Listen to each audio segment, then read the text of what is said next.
3, 2, 1, 0.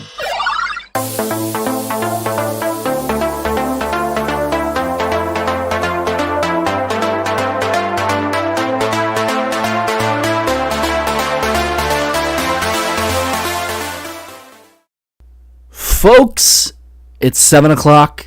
It's Monday, which means once again, it's time for Monday Night Nerd. I hope you all have had a great week.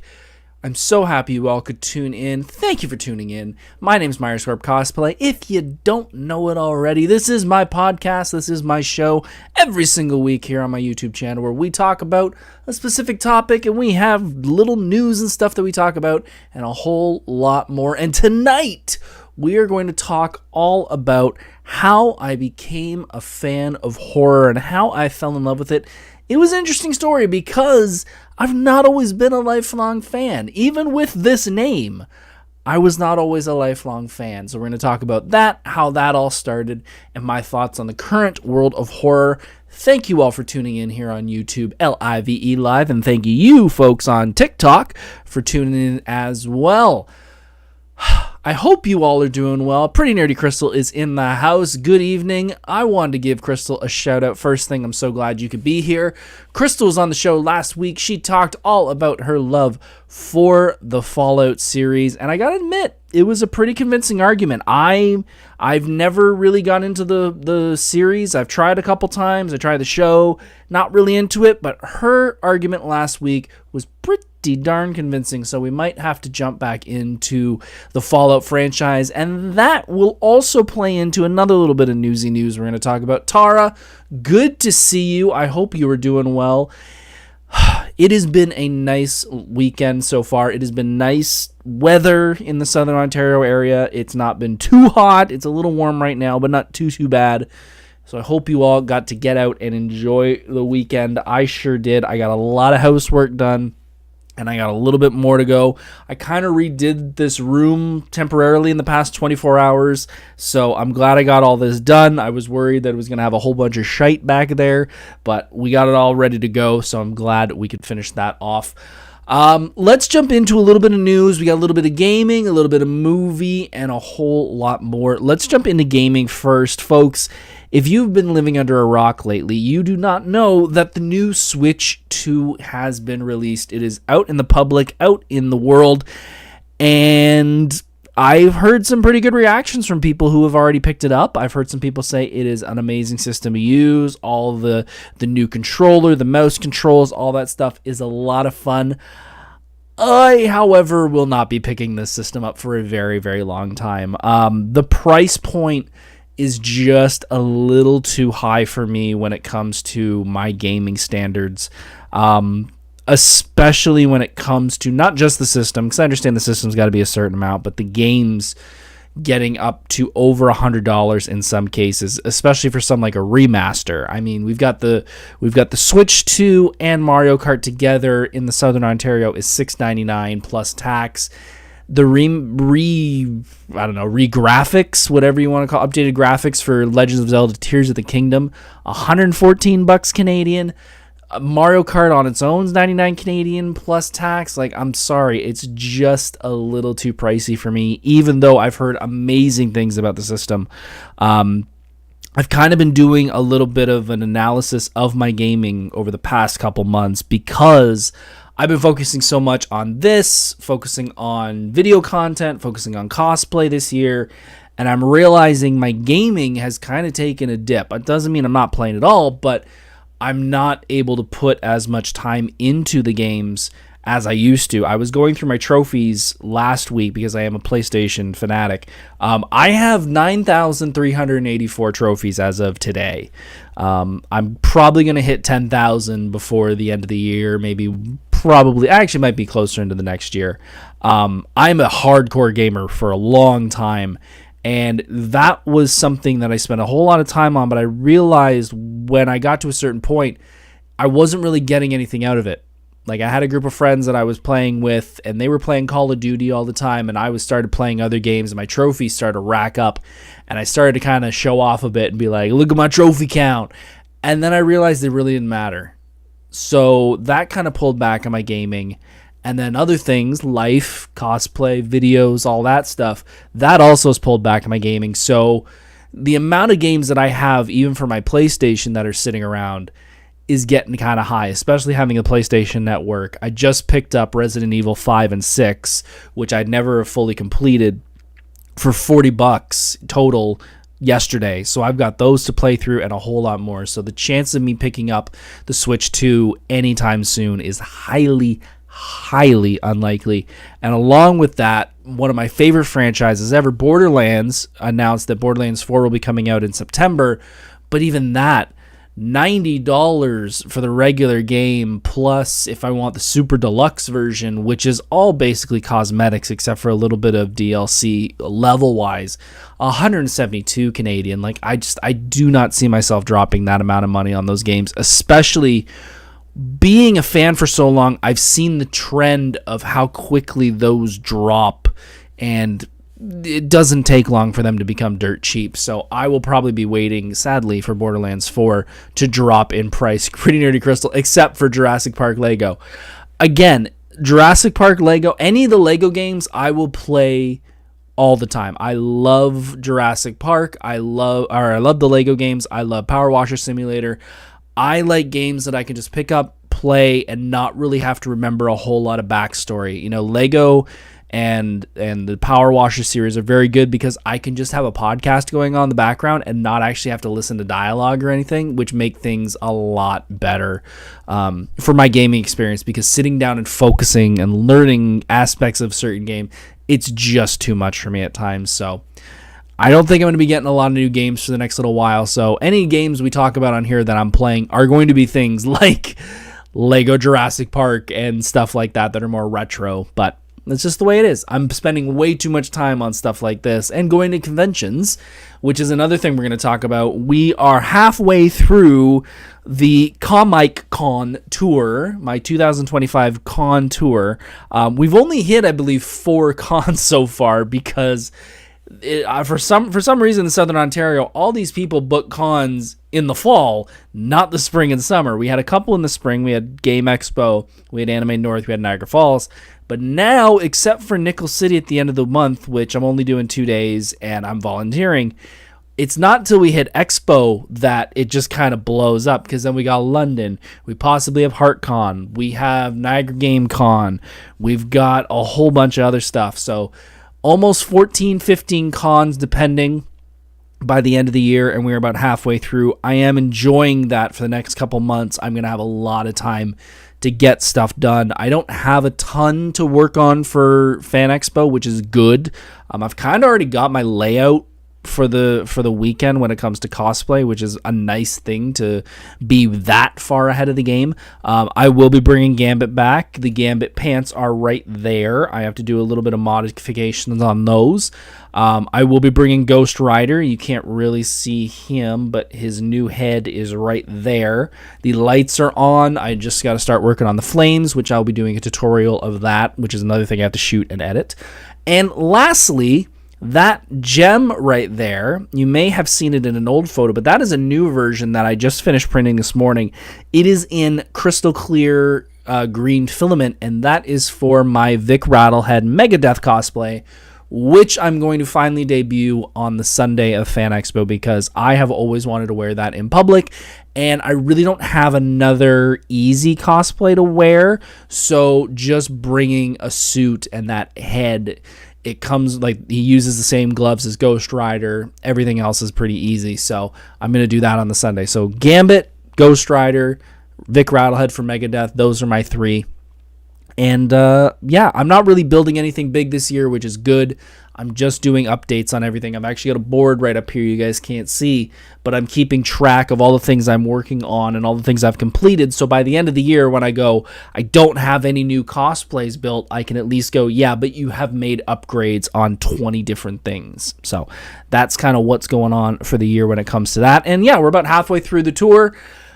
It's going to be a great rest of the year. Pretty Nerdy Crystal says I might make a new dress for Fan Expo. Nothing massive, just simple. Yeah, simple stuff is pretty good. I'm glad I did the Portal cosplay was really simple this year for Game Expo. I just needed another video game thing for a convention like that. And Niagara Games Con is coming up later this year too, and I'll probably be bringing that to that con as well, because that is a very comfortable cosplay. Because other than that, I really only have Luigi when it comes to video games. So or maybe they'll bring Gambit and Ghost Rider into Rivals. Who knows? But that's kind of the tour so far. The only other thing I want to talk about is, folks, if you have not seen the new Naked Gun trailer, you are doing yourself a very strong disservice.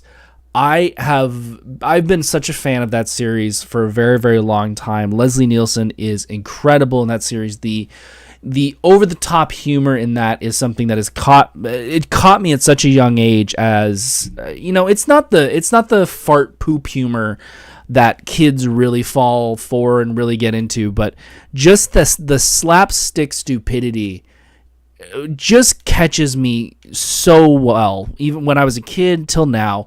And seeing them redo this, I'm so happy with the trailer. I think it hits everything that the originals do.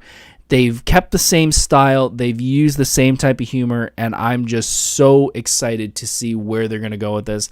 Having Pamela Anderson as the love interest in this, next to Liam Neeson, is just beautiful. They are a great pairing together. I think they're going to knock it out of the park with it. The jokes of mentioning certain people from the past cast that aren't in the greatest public eye is even better. So yeah, I'm very, very excited. I think this is going to be one of the sleeper hits that once it comes out, people will go to the theater and see it, or watch it at home and be like, this is an underrated movie that a lot of people are going to love.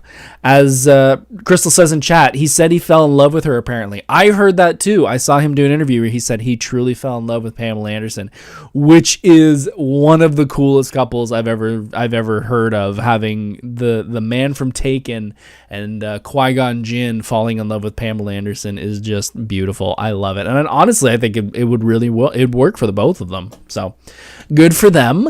But yeah, that's all the news for now. Switch to Borderlands. We're halfway through the tour, and Naked Gun. I hope you are all, if you haven't already, hit that like button, hit that subscribe button. It would mean a lot to me.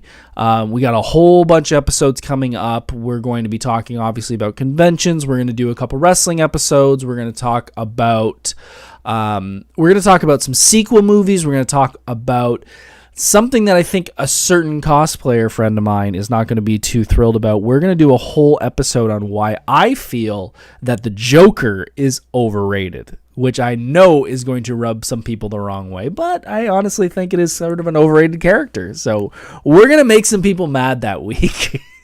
But it's still going to be fun. So if you guys want to hear about those and want to be a part of it, click that like button, click that subscribe, click that share and all that. And you folks on TikTok, if you want to be a part of the live show every Monday night, you guys should hop over to YouTube, Myers Corp Cosplay, and you could join, because that's where I'm going to be answering any questions. So if you guys leave any questions or anything on here, I don't really get a chance to look at it because I'm looking at the camera and looking at the other screen.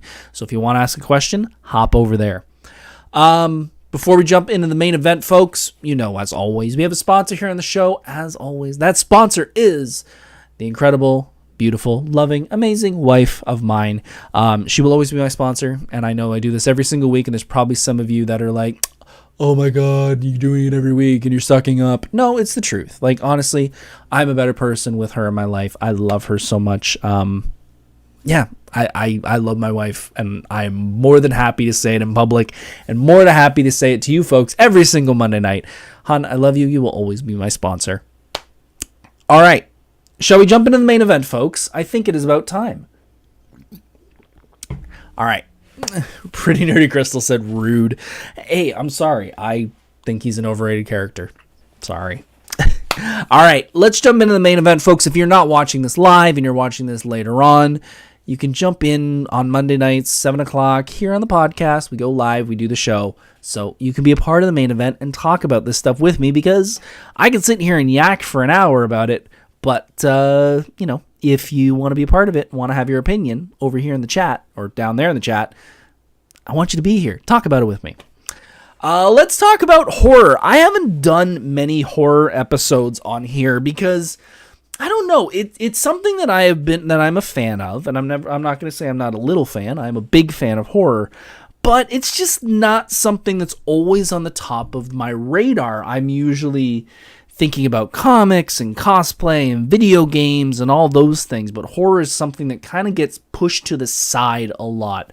Usually, obviously, based on this name, you kind of get a little more behind it when it comes to October, but I have been a horror fan probably since about 15. When it comes to growing up with the name, I've done a whole episode about it early on in the podcast, but we'll do a little bit about it here. I was named Michael Myers growing up, obviously, as you know what, you might not know. My real name is Michael Myers, and my mom and dad were not aware of it, the celebrity part of it, when they named me. I was originally supposed to be Paul, is what my mom and dad kind of told me different versions of, but that was kind of the synopsis. I was supposed to be Paul. It got changed at the last minute to Michael, and no one really put two and two together that there's a famous actor and a famous psychopath killer in a movie. So growing up, I was never really exposed to horror or scary things. I don't want to say sheltered. I wasn't sheltered, but that stuff was just never in my ethos. My mom was not a movie person, is not a movie person. So it wasn't like she was watching it. My dad didn't really watch horror. So I didn't really get exposed to it until probably grade 4 was when I really started to hear rumblings from other kids in school about my name. And it was weird because when I was a kid, I watched a lot of Looney Tunes, and Looney Tunes had a artist, I believe, in the credits named Michael Mayer, Meyer, I believe. And I would always joke with my grandma when we would watch them together. I'd say, "That's me." It was close, but it wasn't exact. And that's what I thought the kids were talking about when I first heard them kind of rumbling about my name, about being famous and, it being on TV and in movies. I didn't really know what this guy was. And I had heard little bits of it, and then we would go to places, if you guys remember, before Spirit Halloween, before Spencer's, before Hot Topic, there was a store called the It Store in Ontario, and the It Store was basically all of those stores combined. Like, there was the joke section where you can get the fake dog poop and stuff like that. There was the little more risque greeting cards you can get for people as jokes. There was an adult section that you were never allowed to go back to because it had the swinging saloon doors. And they also had a horror section, and the horror section had different, very basic toys. Like now, NECA and companies like that, you can find pretty much every character from every version of every horror movie ever made in a toy. But back then, the ones that really stood out were these plush dolls out of Michael Myers. And I remember seeing my in the box, and the whole front was plastic except for the little bottom, which had talking toy or whatever, and it had a gravestone and it said Michael Myers on it. And I was like, that's my name. Why does that toy have my name on it? It was not clicking. I was kind of an idiot as a kid, and I would always push the toy, push the chest, and it would play the theme song. And I always kind of dug that song, but I was never explained what it was. It's so funny to look back on moments like that. Like, I never investigated further when I was a kid. Like, I clearly remember asking my mom questions like, why is the sky blue? And she would honestly look at me and be like, it's just the way it is. And I would go, okay. Like, I would not push the question of like, that's a crummy answer. It would just be, okay. So I would literally look at the toy and I'd go, Mom, that's my name. And she'd go, yep, it is. And I'd go, okay. And I'd just walk away. Not going, why? Not give me a reason. No, just okay. So there was many years where I would see toys like that and I just wouldn't put two and two together. I then started to hear what horror was and what that genre of movie and all that stuff was. And it was, I heard, when you're a kid growing up and you don't experience something yourself, you hear the worst of the exaggerated versions from kids in school. So I would hear these things about these movies that showed killing and people getting destroyed and blood and blah all over the place. So the movie I made in my head is 1,000 times worse than anything that's on screen at that time. And I clearly remember going to a friend of mine's. We went to his house for a sleepover. His parents had gone away. My mom had come over and was taking care of myself, him, and his sister. And we went to the video store, and he was, I want to say we were around probably 8, 9. We were under 10. And we had gone to the video store because we were going to pick up a movie. And this was the year that Bride of Chucky had just come out on VHS. And he ran and grabbed it, was like, we're getting this. And I just looked at my mom, and my mom's like, yeah, we're not getting that. So we ended up, because my mom's hilarious, we ended up getting Kiss Meets the Phantom of the Park. And if you're a Kiss fan, you know how terrible that movie is. And if you're not a Kiss fan, never watch that movie. It's a terrible, terrible movie. But she kind of held me away from that because she knew it would really scare me. I also remember sleeping over at my dad's house, and his bedroom was in the basement, and I remember sleeping down there, and he was upstairs with a friend of his, and they were watching a horror movie. I don't know what it is. I wish I could get him. I wish he would remember, because I'd love to watch whatever it was. But he had the audio playing, so I'm in a dark basement just hearing horror stuff happening, which is perfect for a kid who's like terrified of the dark. So there were clear memories of that really influenced my fear of horror, being like, no, there's no way I'm ever watching this stuff. Nope, never, don't need to be scared. I even remember this is the best one. I love thinking about this because it is so, I'm such a fan of this series now, and it is not the Halloween series. I'm such a fan of this series that it is my introduction to anyone who doesn't like horror that they should watch this. I remember clearly going to a friend's house and them wanting to watch Army of Darkness, and I just see the cover shot of Ash with the chainsaw and the girl like crawling up his leg, and I was like, nope, not watching it, and I went upstairs and sat with my mom. And that's so funny because, like, out of all the horror movies of even that timeline, that is one of the funniest horror movies out there and is, like, the least scary. But, again, my mind created this giant movie in my head that all these horror movies are going to be just blood-soaked walls and, I'm never going to live. This is going to terrify me for the rest of my life. So after a while and a few years have gone by, I'm getting into, I would say, middle school, maybe early high school. And I finally said, everybody comes up to me and talks about this movie Halloween and how my name is associated with it.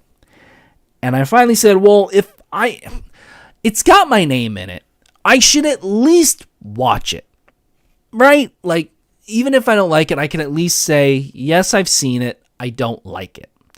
So, in the most macho, flexing, saving the damsel in distress moment of my life, I went to the public library, rented Halloween on VHS, came home while my mom was at work, mid-afternoon.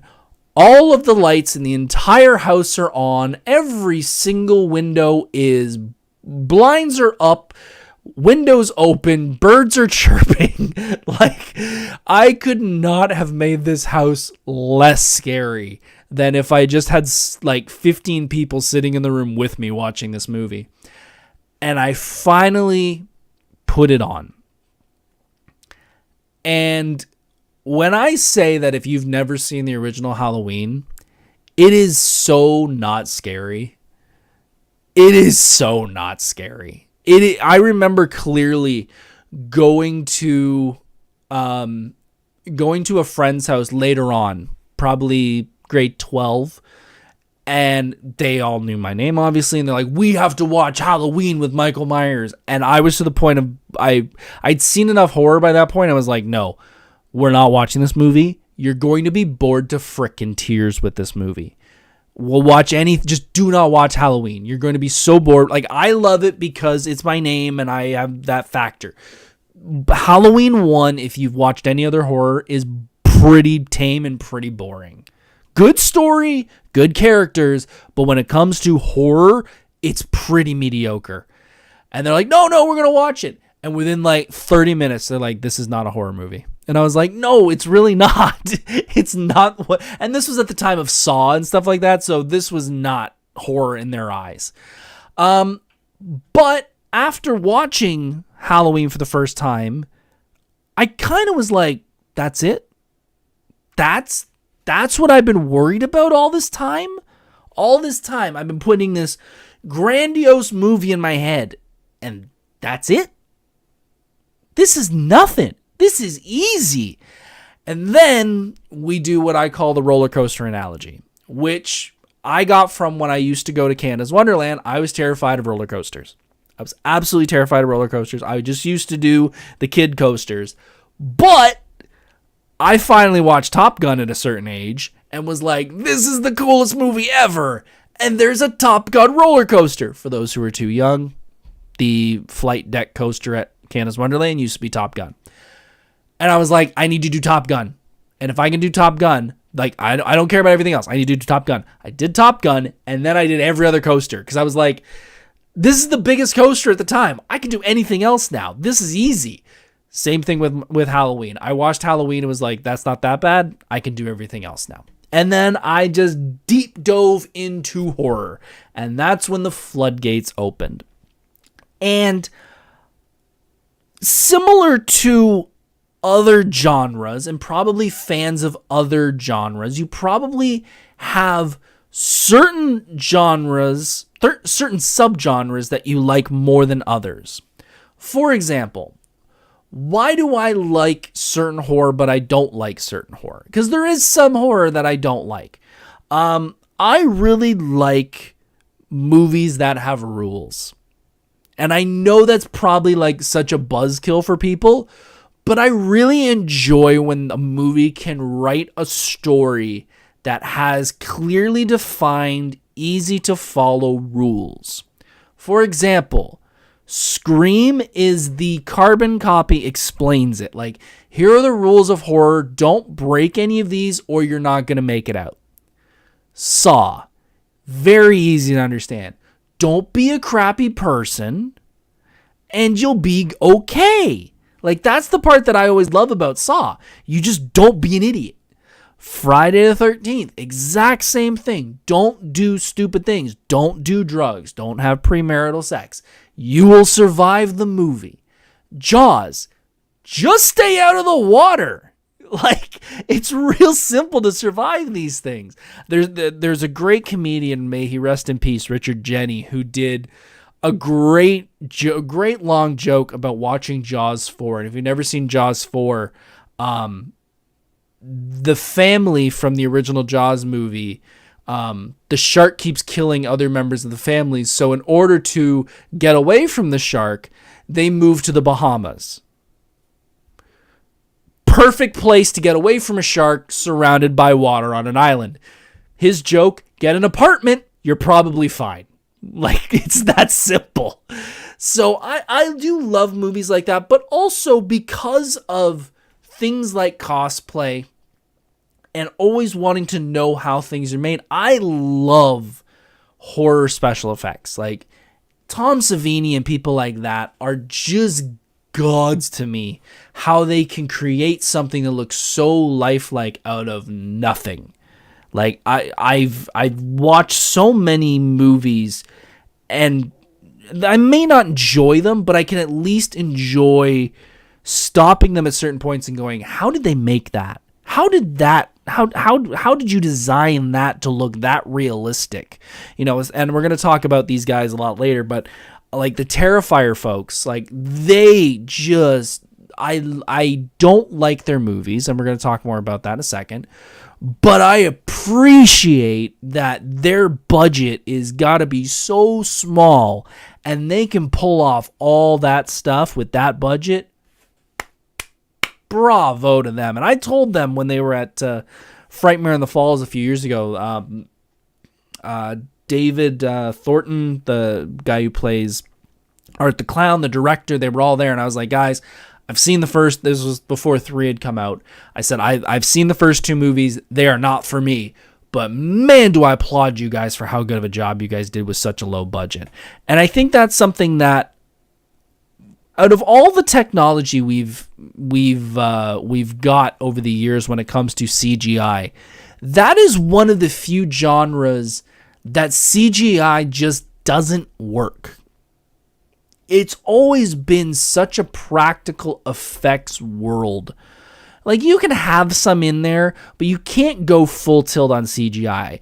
The horror fans can smell it a mile away when they smell a CG shot. So I think that's something that is a testament to the art of the horror film, that you could easily throw a CG in there, but you know that those fans are just going to rip you apart when you could easily have done it with a practical special effects budget. So when it comes to horror, what are some of my favorite subgenres? Because horror is wide. Like, it is wide. There are tons of different action movies that have their own little subgenres. Like, you go more martial arts and stuff like that, but action is kind of action. Drama is kind of drama. Comedy, you got a couple subgenres. You got more of the college humor stuff. You got more of the adult humor stuff. Horror is a wide breadth of content. You've got your psychological horror. You've got your slasher. You've got your animal type, Sharknado type. You've got your extremely graphic, gory horror. You've got so many different options. So when it comes to my favorites, I love the slashers. I love Michael Myers. I love Freddy Krueger. I love Jason Voorhees. I love that 80s, 90s slasher. There are a lot of those movies in the series that are very much a rinse and repeat. Cool bunch of characters show up. The killer takes them out one by one. Usually a female survives at the end. It's a rinse and repeat. I get it. I still like it, though. When it comes to other genres, I'm a big fan of the animal over-the-top type horror. I love Jaws.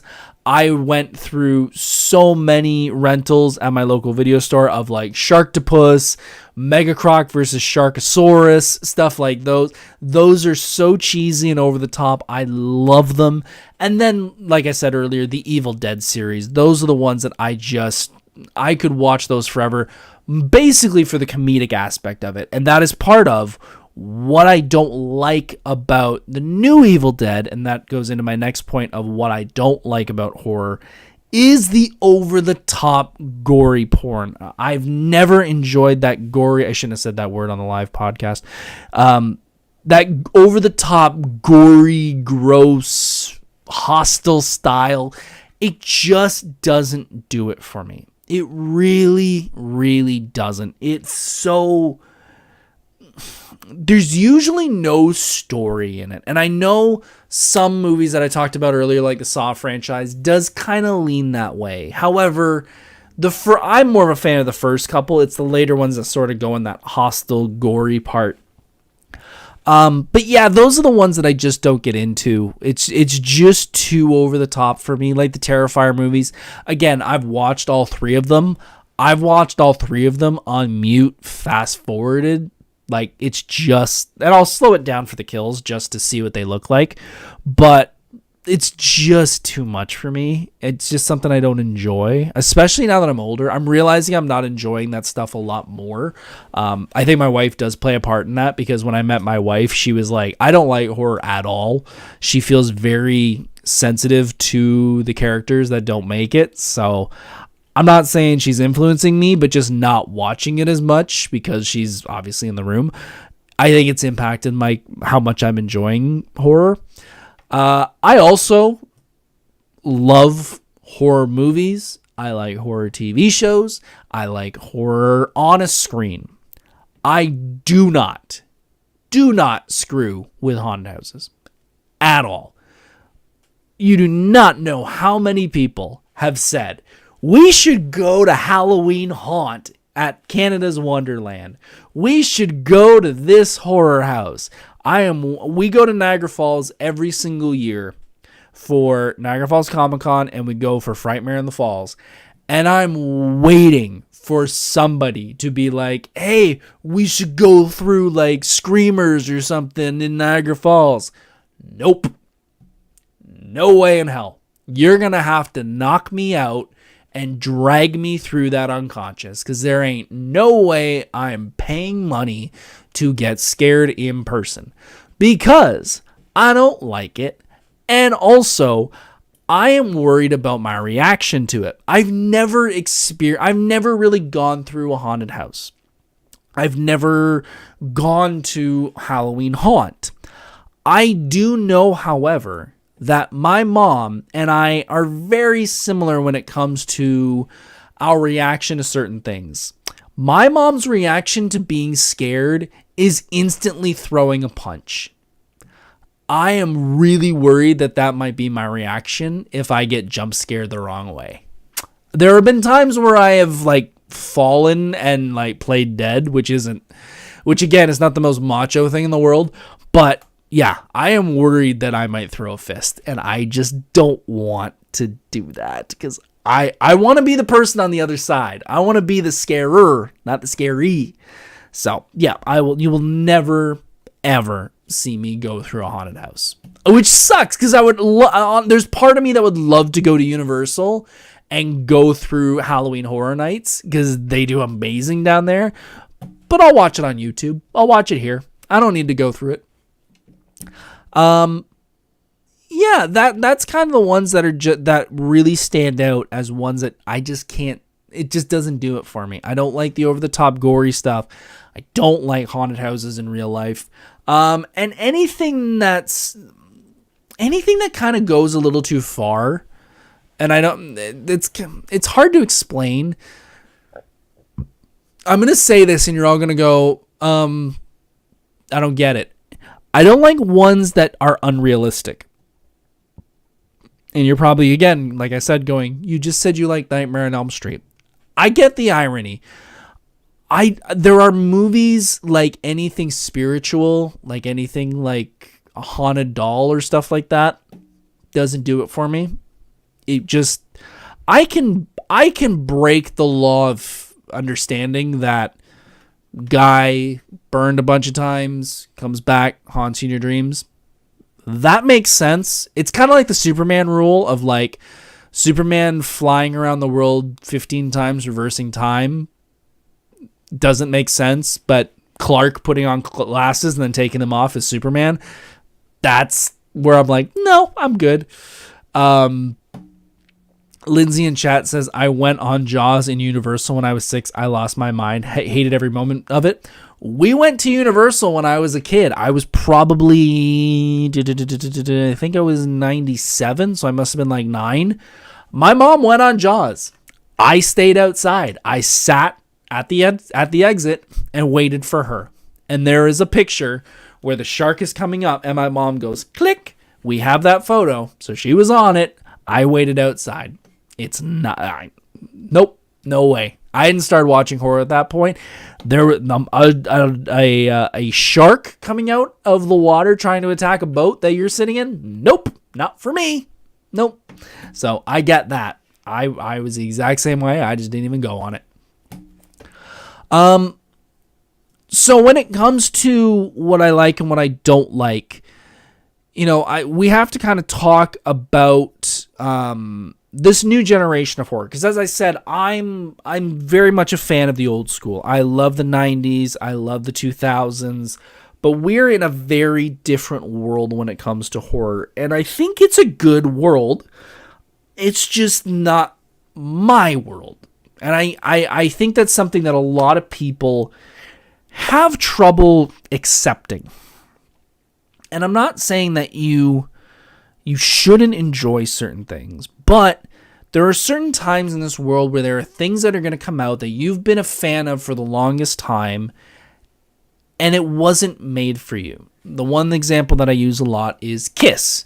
Kiss, the band, many, many years, they've now stopped, and they're now going to do what's called an Avatar show. If you've ever seen ABBA, they have a digital-only Avatar show in London, which is basically the stage is empty. It's all digital avatars singing the songs, and they do big crazy effects and everything, and everyone loves it.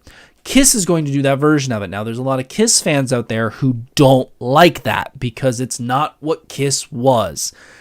And my argument, and a lot of people's argument, is that's because it's not for you. This is for the new generation that is okay with stuff like that.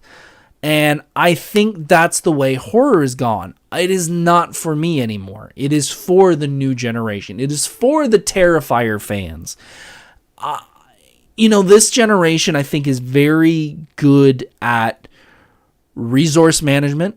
I think they're very good at getting everything they can because technology and stuff has become so easily accessible. I can easily shoot a movie with this phone, and I can edit it on this computer. I could probably edit it on this phone and have a pretty good horror movie shot and edited within a week. That's pretty cool if you're wanting to do a horror movie, because now you have no reason, technology-wise, money-wise, except for actors and effects, you can pretty much do everything else. So I really appreciate that. However, I do feel like the genre is becoming very bloated. And I don't mean bloated mainstream. I feel it's bloated in the indie world. Horror has always been a very indie genre. It's kind of like the modern Western. If you don't know, back in the day when films really started to become big, Westerns were the easiest movies to shoot. You got a saloon, a town, couple horses, couple cowboys, couple cap guns, boom, you could do a Western. Horror has kind of become that now, where you just need a couple actors, a couple gallons of blood, a fake knife, and you kind of got a horror movie. So it's good that the technology is there, that people who want to create it can. However, I feel like every time I turn around, there's a new horror movie coming out by some indie studio or some indie people, which is, again, great, but you're kind of running out of ideas at this point. And it's really hard to break through and be something different. I think a lot of people who don't know the deep dive of the Terrifier series, because that's the one that everyone knows now if you're into mainstream horror, that is Terrifier 1 is I think the third appearance of Art the Clown. He appeared in two other things that probably most people haven't even heard of. It isn't till a couple into it that you start to see traction and you start to get a fan base.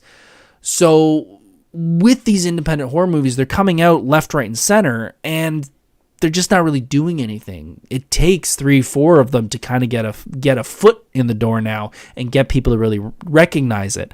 And I also feel like these are starting to focus more on the body count, more than the story, and more than getting behind why this is happening. Like I said, I'm a type of fan who likes rules and likes a story behind the horror more than just a body count. Because the body count's fun, and the ways you can do it is fun. Practical effects of seeing people, go out left, right, and center is great, but it's kind of like wrestling. You see someone jump off a ladder. It's like, okay, that's cool. Now you got to see someone do a backflip off a ladder. Okay, now I got to do someone with a backflip holding somebody. Then I got to do a backflip onto a table. Then I'm going to do backflip onto a table on fire. It just keeps getting more and more. And there comes a point where you're kind of like, time out. Like, can we go back to what made me a fan of this and not just a body count?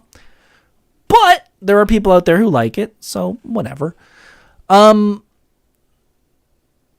that's kind of my feelings on the future of horror. And I think, it's a series and a genre that has so much legs and so much life, but I just feel like we've kind of done as much as we can in some of these things, but maybe it's just me. When it comes to horror and the real world, as I said, it does anything about haunted houses or anything like that. Like, no, that is so not my thing. However, I do like it's a weird dynamic because I don't like dealing with horror in the real world. I don't do haunted houses, but I do feel like the rules set out in a lot of these horror movies make me feel safe in the real world, which is ironic because it's a weird dynamic. So when I was growing up, I had a friend who used to live. It wasn't a bad part of town, but a part of the town that has a reputation. A part of the town that a lot of people would be like, probably shouldn't go down there, after dark because stuff happens. And I never felt scared walking home from his house late at night. Now, I'm also 6 foot. I used to wear a leather jacket in high school. That played a part. But I never felt scared because I knew the rules of horror.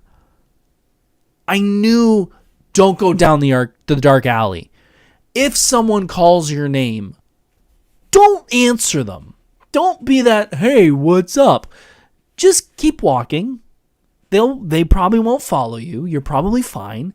Stay in well-lit areas. Stay in main roads. And a lot of those concepts came from horror. Like you watch so many. I can't remember the comedian's name, but he made a very good joke about Friday the 13th. You have you hear the and Billy, I'm gonna get naked and take a shower. Like that's the stupidity of horror. That I'm like, oh, if I'm just not an idiot, I'll survive this fine. I'll survive this fine. So I think my appreciation and my love for horror has helped me in the real world. And it's the also seeing the way horror has impacted and also mirrored societal issues, human nature, real world fears. It's life imitating art and art imitating life. And I think that's also something where I can kind of go like, okay, like this is the real world. This is what horror is. This is just an exaggerated version of what the real world is. The real world, no matter how bad we all think it gets, will never get that far. Like, do terrible things happen in this world? 100%. But do I know that some, guy is going to be lit on fire by parents and he's going to come back and haunt me in my dreams? No. No. So the world ain't too bad if that's not happening. And I think over the past couple of years when it comes to new horror, we've definitely seen horror come out of the movie theaters and go into other mediums. We've always had horror genre in movies and television, but we've also had horror in video games, which you are well aware of because I talked about it earlier in the show. I am a big Resident Evil fan, so I always liked that version of horror. There's not many other horror games that I'm a big fan of. I did play Fatal Frame a little bit when I was younger, but other than that, I really haven't gotten in the Silent Hill franchise, but I do want to pick up the new remake. But Resident Evil was kind of like the horror game for me, but there's also different things. There's different mediums that genre has sort of worked its way into, including things, as I believe Alex brought up earlier, things like musicals. And there was things like the Evil Dead musical, which I have seen live and I would love to see again, which, if you don't know, it is the movie Evil Dead and Evil Dead 2 together.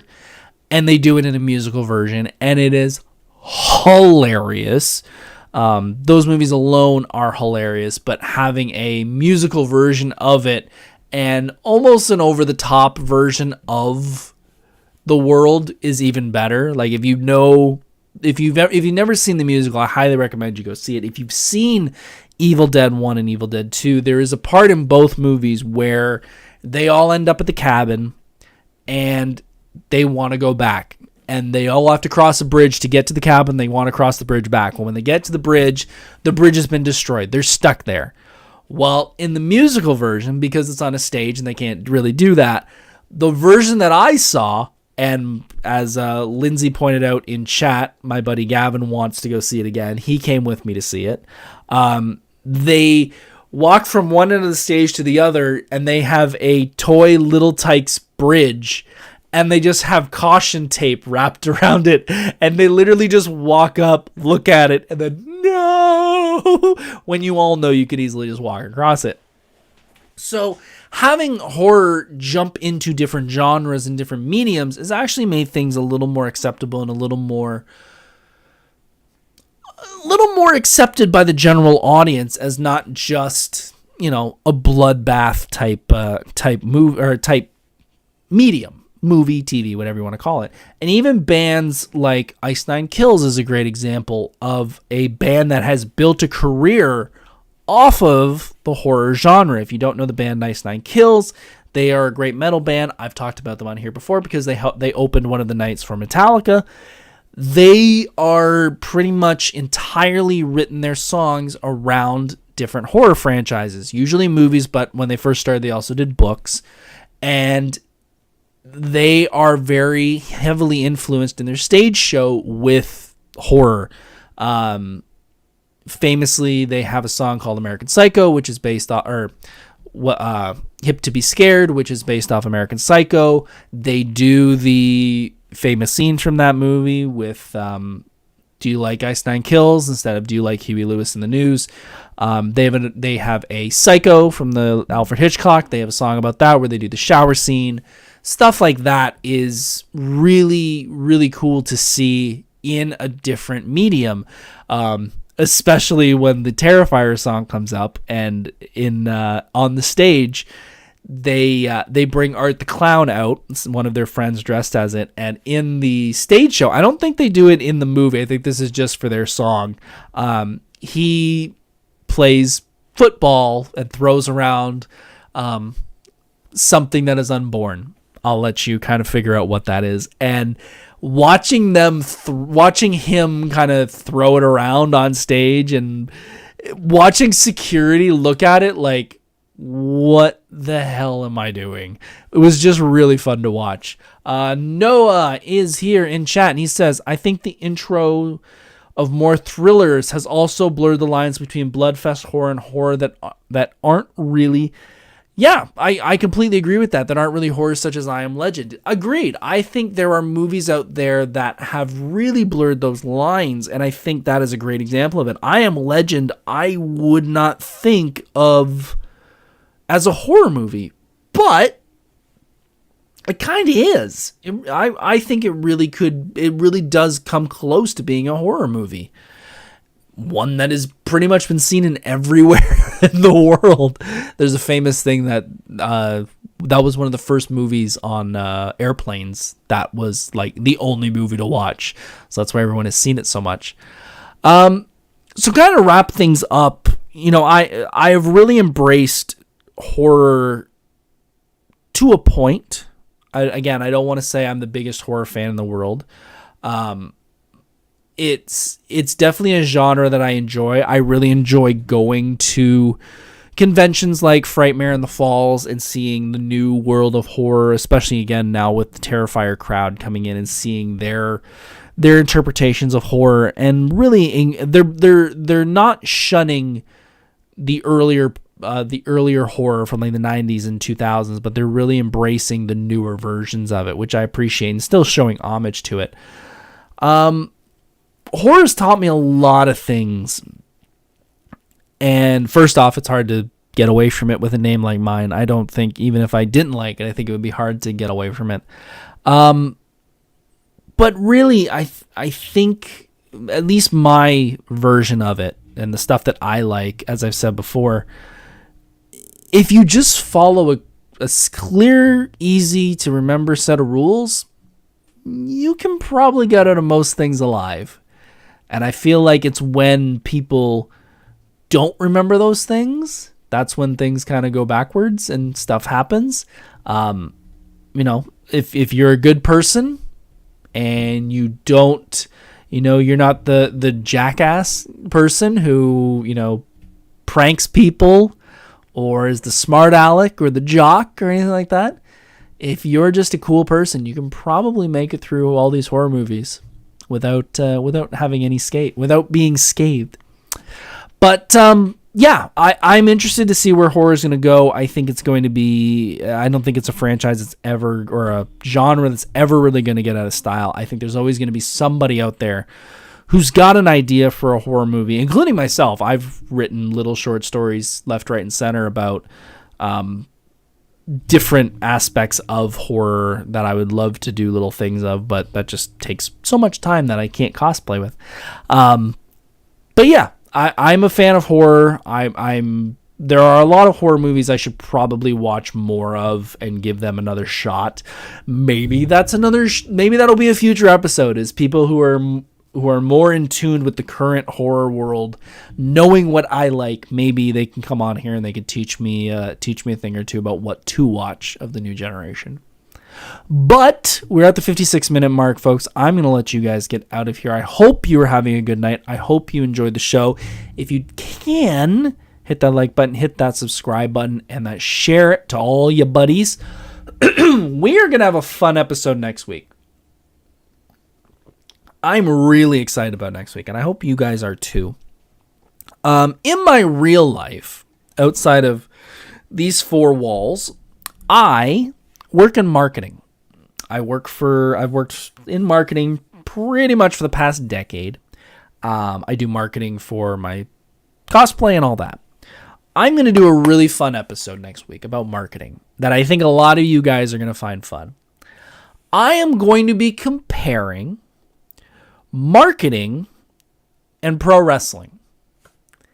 We're going to do an episode about how wrestling and marketing are so similar that you will be shocked at how you didn't notice it before. But that'll be for next week. So tune in next week if you want to see that. Folks, I greatly appreciate you tuning in. I will let you all go. Have yourselves a good night. Have yourselves a great week. I'll hopefully, knock on fake wood, hopefully be on next throughout the week, and we're going to be doing a little bit of live streaming, doing some cosplay stuff. But until then, have yourselves a good night. Have yourselves a good week, and I will see you all very, very soon. I love you all. I'll see you soon. Take care, guys. Hey, thanks for watching Monday Night Nerd. If you enjoyed this content, please hit the subscribe button, like this content, and follow on social media for even more nerdy fun. See you soon.